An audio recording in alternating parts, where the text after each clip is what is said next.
ओम श्री गणेशाय नमः। प्रिय श्रोताओं, आज सावन मास के लास्ट मंगलवार का दिन है। आप श्रवण करेंगे मंगलवार की व्रत कथा, जिसे सुनने मात्र से जन्म जन्मांतर के पाप क्षीण हो जाते हैं। तो दोस्तों, आइए इस कथा को आनंद पूर्वक श्रवण करते हैं। बहुत समय पहले की बात है। एक नगर में एक वृद्ध माता रहती थी। उनका एक ही पुत्र था। उस वृद्ध माता की हनुमान जी पर बहुत गहरी आस्था थी। वह हर मंगलवार का व्रत रखती थी और हनुमान जी की पूजा आराधना करती थी। एक बार हनुमान जी ने अपनी भक्ति यानी उस वृद्ध महिला की श्रद्धा का परीक्षा लेने का विचार किया। हनुमान जी साधु का वेश धारण करके वृद्ध माता के घर आए और पुकारने लगे कि कोई है हनुमान भक्त जो हमारी इच्छा पूर्ण कर सके। तब आवाज़ उस वृद्ध के कान में पड़ी। पुकार सुनकर वृद्ध जल्दी से बाहर आई और साधु को प्रणाम करके बोली, आज्ञा करें महाराज। हनुमान वेशधारी साधु बोले, मैं भूखा हूँ, भोजन करूँगा, तुम थोड़ी सी जमीन लिप दो। वृद्ध दुविधा में पड़ गई, अतः हाथ जोड़कर बोली, महाराज, लिपने और मिट्टी खोदने के अतिरिक्त आप कोई दूसरी आज्ञा दें, मैं अवश्य पूर्ण करूंगी। साधु ने 3 बार प्रतिज्ञा कराने के बाद, तुम अपने बेटों को बुला, मैं उसकी पीठ पर आग जलाकर भोजन बनाऊंगा। यह सुनकर वृद्ध माता घबरा गई, परंतु वह प्रतिज्ञाबद्ध थी। उसने अपने पुत्र को बुलाकर साधु को सौंप दिया। साधु वेशधारी हनुमान जी ने वृद्ध के हाथ से ही उसके पुत्र को पेट के बल लेटाया और उसकी पीठ पर आग लगा दी। आग जलाकर दुखी मन से वृद्ध अपने घर में चली गई। इधर भोजन बनाकर साधु ने वृद्ध को बुलाकर कहा कि उसका भोजन बन गया है, तुम अपने पुत्र को पुकारो ताकि वह भी आकर भोग लगा ले। इस पर वृद्ध माता बोली, उसका नाम लेकर मुझे और कष्ट ना दो। लेकिन जब साधु महाराज नहीं माने तो वृद्ध ने अपने पुत्र को आवाज़ लगाई। वह अपनी माँ के पास आ गया और अपने पुत्र को जीवित देखकर वृद्ध को बहुत आश्चर्य हुआ। वह साधु के चरणों में गिर पड़ी। तब हनुमान जी अपने वास्तविक रूप में प्रकट हुए और वृद्धा को भक्ति का आशीर्वाद दिया। तो प्रेम से बोलिए, शंकर भगवान की जय, बजरंग बली की जय। अब आइए सुनते हैं मंगलवार व्रत की पौराणिक कथा। एक बार नैमिषारण्य तीर्थ में 80,000 ऋषि मुनि एकत्र होकर पुराणों के ज्ञाता श्री सूत जी से पूछने लगे, हे महामुनि, आपने हमें अनेक पुराणों की कथा सुनाई है।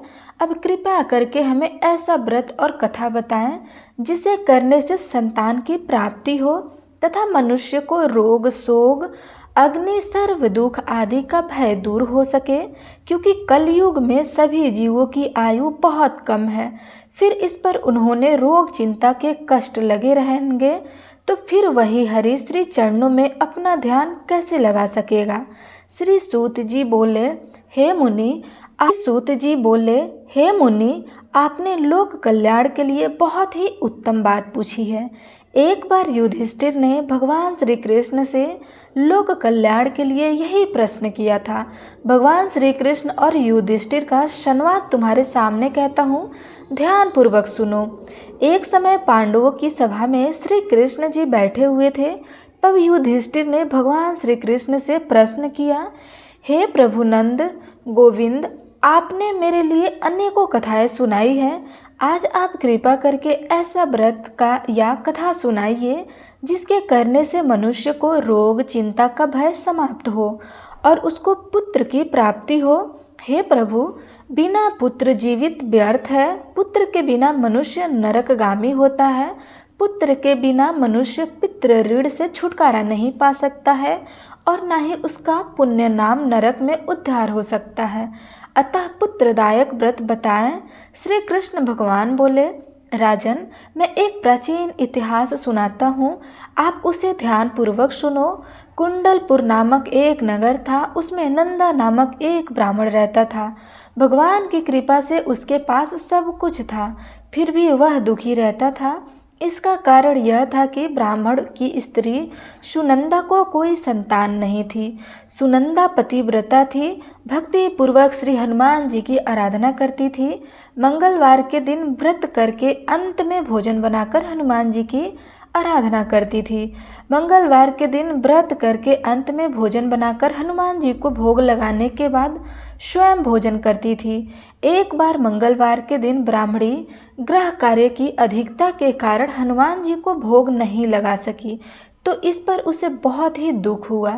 उसने कुछ भी नहीं खाया और अपने मन में प्रण किया कि अब तो अगले मंगलवार को ही हनुमान जी को भोग लगाकर अन्न और जल ग्रहण करूं। ब्राह्मणी सुनंदा प्रतिदिन भोजन बनाती, श्रद्धा पूर्वक पति को खिलाती, परंतु स्वयं भोजन नहीं करती थी और मन ही मन श्री हनुमान जी की आराधना करती थी। इसी प्रकार 6 दिन गुजर गए और ब्राह्मणी सुनंदा अपने निश्चय के अनुसार भूखी प्यासी निराहार रही। अगले मंगलवार को ब्राह्मणी सुनंदा प्रातः काल की बेहोश होकर गिर पड़ी। ब्राह्मणी सुनंदा की इस असीम भक्ति के प्रभाव से श्री हनुमान जी बहुत प्रसन्न हुए और प्रकट होकर बोले, सुनंदा, मैं तेरी भक्ति से बहुत प्रसन्न हूँ, तुम उठ और वह मांग। सुनंदा अपने आराध्य देव श्री हनुमान जी को देखकर आनंदा की अधिकता से विवल होकर श्री हनुमान जी के चरणों में गिर पड़ी। वह बोली, हे प्रभु, मेरी कोई संतान नहीं है, कृपया करके मुझे एक और कन्या प्रदान करें, आपकी अति कृपा होगी। श्री महावीर जी बोले, तेरी इच्छा पूर्ण होगी, तेरे को एक कन्या पैदा होंगी, उसके अष्टांग प्रतिदिन सोना दिया करेंगे। इस प्रकार कहकर श्री महावीर जी अंतर्ध्यान हो गए। ब्राह्मणी सुनंदा बहुत हर्षित हुई और समाचार अपने पति से कहा। ब्राह्मण देव कन्या का वरदान सुनकर कुछ दुखी हुए, परंतु सोना मिलने की बात सुनी तो बहुत प्रसन्न हुए। उन्होंने विचार किया कि ऐसी कन्या के साथ मेरी निर्धनता भी समाप्त हो जाएंगी। श्री हनुमान जी की कृपा से वह ब्राह्मणी गर्भवती हुई और 10वें महीने में उसे बहुत ही सुंदर पुत्र प्राप्त हुई। यह बच्ची अपने पिता के घर में ठीक उसी तरह से बढ़ने लगी जिस प्रकार शुक्ल पक्ष का चंद्रमा बढ़ता है। 10वें दिन ब्राह्मण ने उस बालिका का नामकरण संस्कार कराया। उसके कुल पुरोहित ने उस बालिका का नाम रत्नावली रखा, क्योंकि यह कन्या सोना प्रदान किया करती थी। इस कन्या ने पूर्व जन्म में बड़े ही विद्वान से मंगल देव का व्रत किया था। रत्नावली का अष्टांग बहुत सा सोना देता था। उस सोने से नंदा ब्राह्मणी बहुत ही धनवान हो गया। अब ब्राह्मणी सुनंदा भी बहुत अभिमान करने लगी। समय बीतता रहा। अब रत्नावली 10 वर्ष की हो चुकी थी। एक दिन जब नंदा ब्राह्मण प्रश्नचित था, तब सुनंदा ने अपने पति से कहा, मेरी पुत्री रत्नावली विवाह के योग्य हो गई है, इसलिए आप कोई सुंदर और योग्य वर देखकर विवाह कर दीजिए। यह सुनकर ब्राह्मण बोले, अभी तो रत्नावली बहुत छोटी है। तब ब्राह्मणी बोली, शास्त्रों की आज्ञा है कि कन्या 8वें वर्ष में गौरी, 9 वर्ष में रोहिणी तथा 10 वर्ष में कन्या, इसके पश्चात राजस्वला हो जाती है। गौरी के दान से पाताल लोक की प्राप्ति होती है, रोहिणी के दान से बैकुंठ लोक की प्राप्ति होती है, कन्या के दान से इंद्रलोक में सुखों की प्राप्ति होती है। अगर हे पतिदेव राजस्वला का दान किया जाता है तो घोर नरक की प्राप्ति होती है।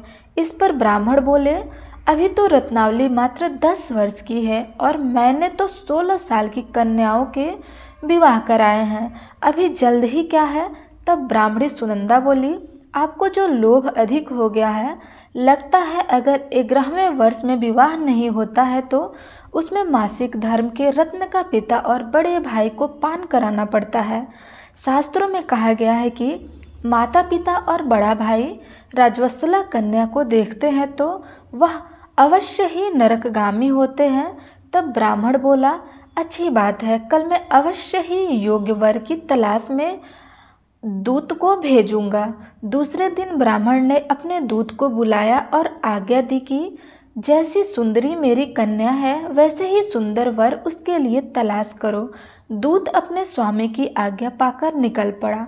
पंप नगरी में उसने एक सुंदर लड़के को देखा। यह बालक एक ब्राह्मण परिवार का बहुत गुणवान पुत्र था। इसका नाम सोमेश्वर था। दूत ने इस सुंदर और गुणवान ब्राह्मण पुत्र के बारे में अपने स्वामी को पूर्ण विवरण दिया।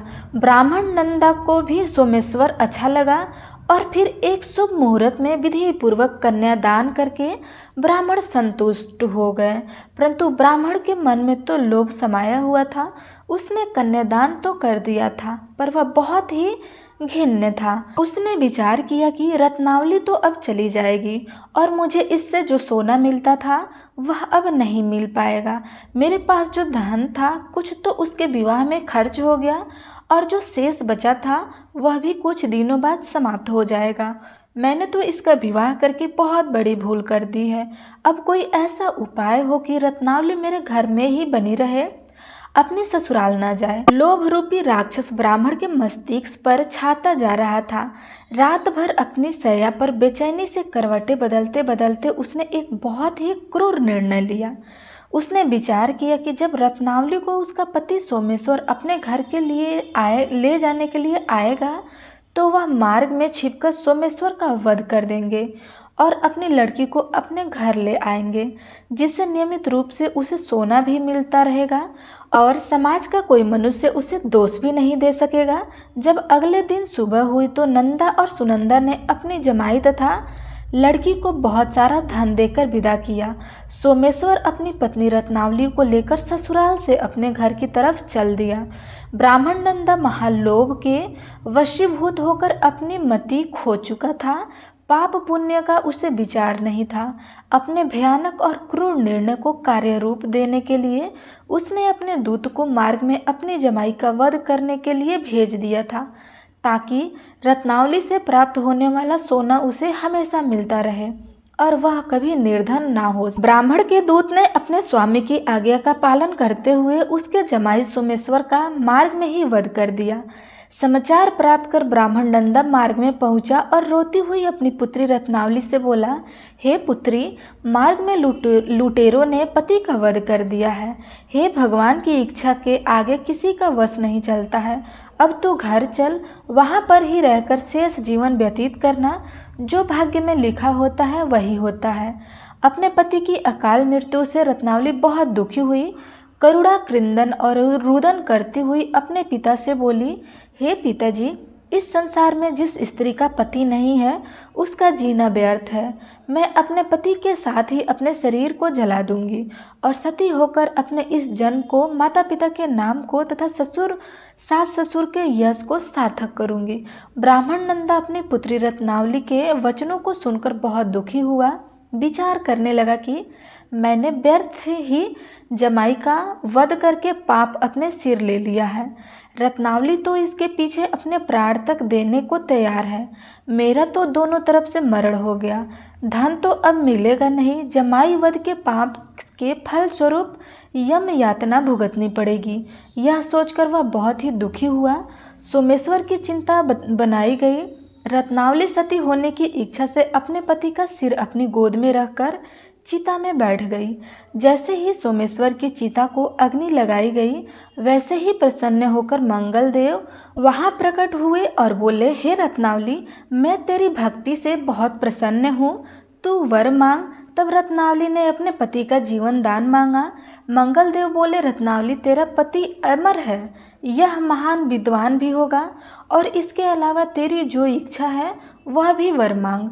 तब रत्नावली बोली, हे ग्रहों के स्वामी, यदि आप मुझ पर प्रसन्न हैं तो मुझे यह वरदान दीजिए कि जो भी मनुष्य मंगलवार के दिन प्रातः काल लाल पुष्प लाल चंदन से पूजा करके आपका स्मरण करेगा, उसको रोग व्याधि नहीं होगी, स्वजनों से भी कभी वियोग नहीं होगा, सर्प अग्नि तथा शत्रुओं का भय नहीं रहेगा और जो स्त्री मंगलवार का व्रत करेंगी वह कभी विधवा नहीं होंगी।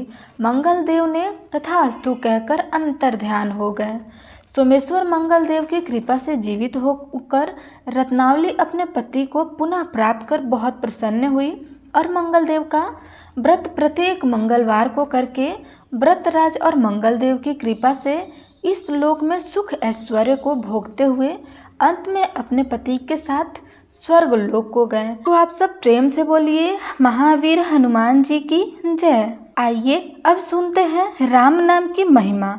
लंकापति रावण के वध के बाद जब अयोध्यापति प्रभु श्री राम की कीर्ति दूर दूर तक फैल रही थी और वह मर्यादा पुरुषोत्तम कहलाने लगे थे, तब एक दिन महादेव शिव जी की इच्छा भी मर्यादा पुरुषोत्तम थी।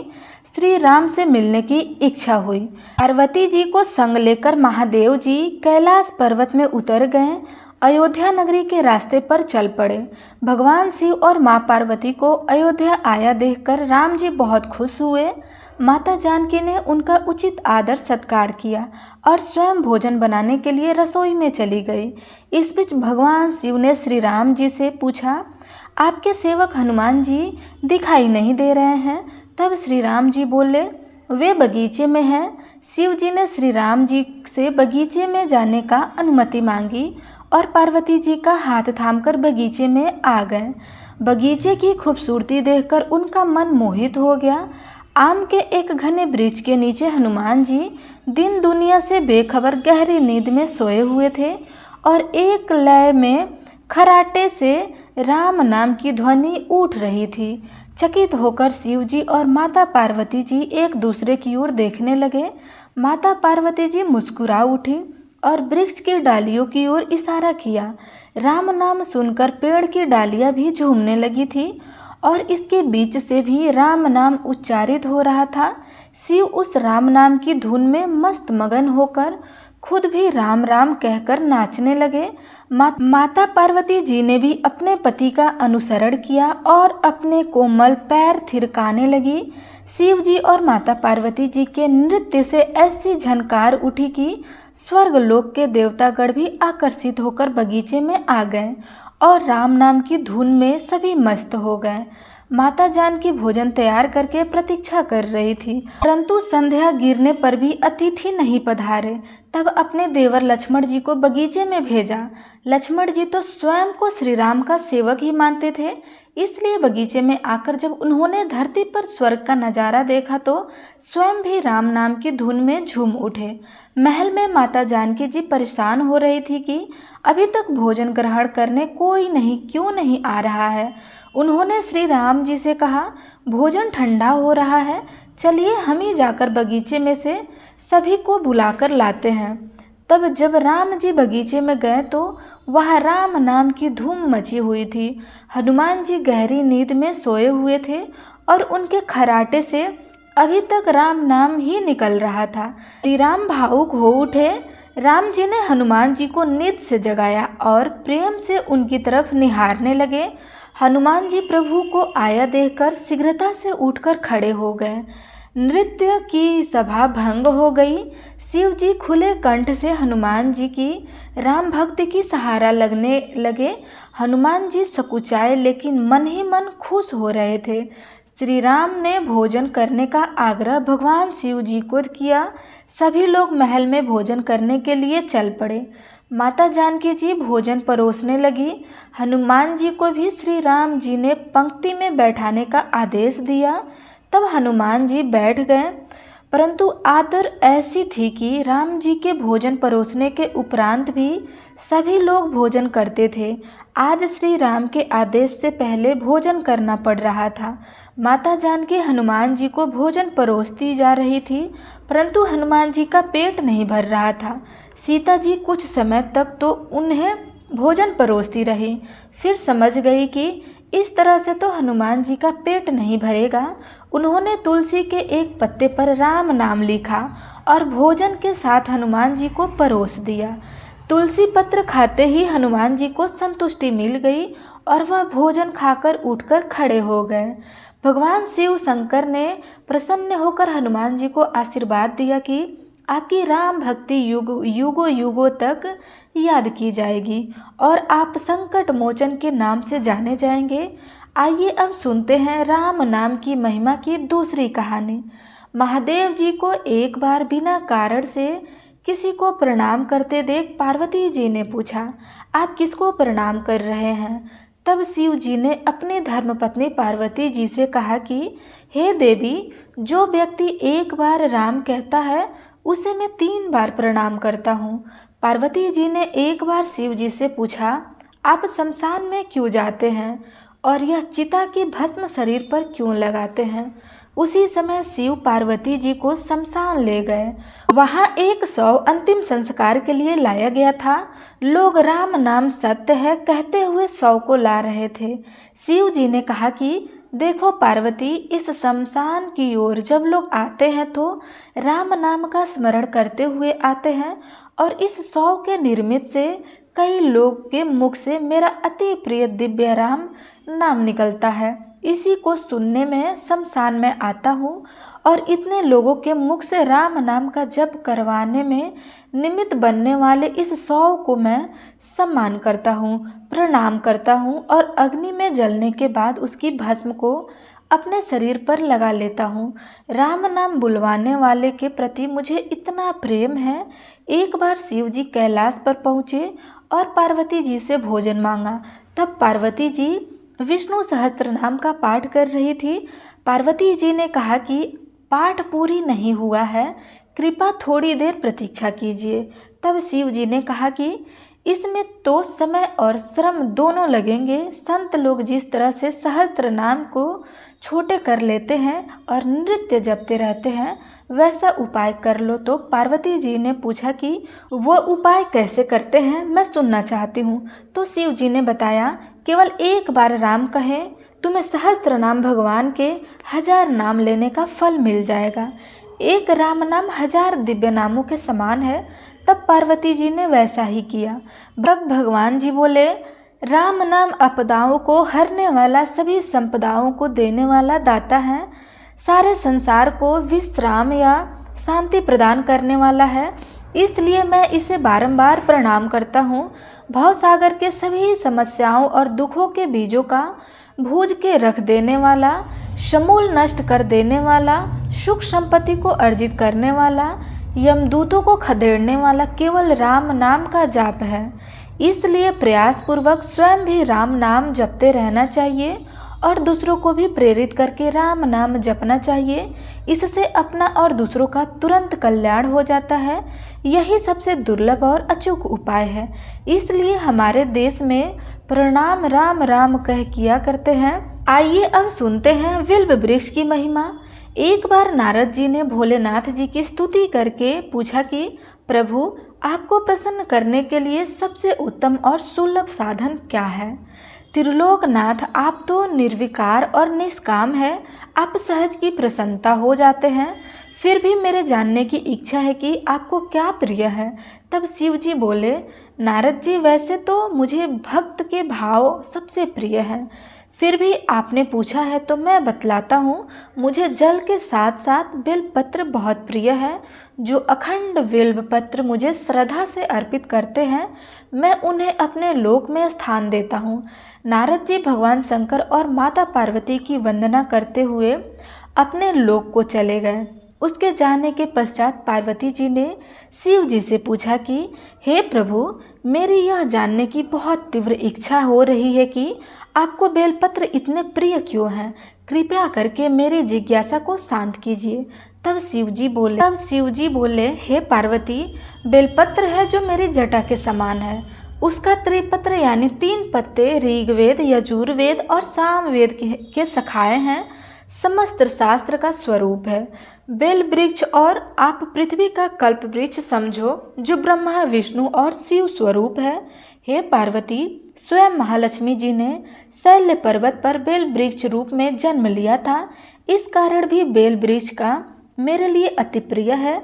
महालक्ष्मी जी ने बेल का रूप धारण करके यह सुनकर पार्वती जी कौतूहल में पड़ गई और पार्वती जी कौतूहल में उपजी जिज्ञासा को रोक न पाई। उन्होंने पूछा, देवी लक्ष्मी ने आखिर बिल्व वृक्ष का रूप क्यों धारण किया था?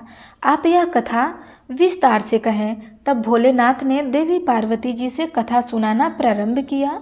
देवी, सतयुग में ज्योति रूप में मेरे अंश का रामेश्वर लिंग था। ब्रह्मा आदि देव ने उसका विधिवत पूजा अर्चना किया था। इसका परिणाम यह हुआ कि मेरे अनुग्रह से बाड़ी देवी सबकी प्रिय हो गई। वे भगवान विष्णु को सतत प्रिय हो गई। मेरे प्रभाव से भगवान केशव के मन में वास देवी के लिए जितनी प्रीति उत्पन्न हुई वह स्वयं लक्ष्मी जी को नहीं भाई। लक्ष्मी जी का श्री हरि के प्रति मन में कुछ दुर्भाव पैदा हो गया। वह चिंतित और रुष्ट होकर चुपचाप परम उत्तम श्री शैल पर्वत पर जा चली गई। वहां उन्होंने तप करने का निश्चय किया और उत्तम स्थान का चयन करने लगी। महालक्ष्मी ने उत्तम स्थान का निश्चय करके मेरे लिंग विग्रह की उग्र तपस्या प्रारंभ की। उनकी तपस्या कठोरतम होती जा रही थी। हे परमेश्वरी, कुछ समय के बाद महालक्ष्मी जी ने मेरे लिंग विग्रह से थोड़ा उधर्म में एक वृक्ष का रूप धारण कर लिया। अपने पत्तों और पुष्प द्वारा निरंतर मेरा पूजन करने लगी। इस तरह महालक्ष्मी जी ने लाखों वर्षों तक घोर आराधना की। अतः उन्होंने मेरा अनुग्रह प्राप्त हुआ। मैं वहां प्रकट हुआ और देवी के इस घोर तप की आकांक्षा पूछकर वर देने को तैयार हुआ। महालक्ष्मी जी ने मांगा कि श्री हरि के हृदय में मेरे भाव से वाग्देवी के लिए जो स्नेह हुआ है वह समाप्त हो जाए।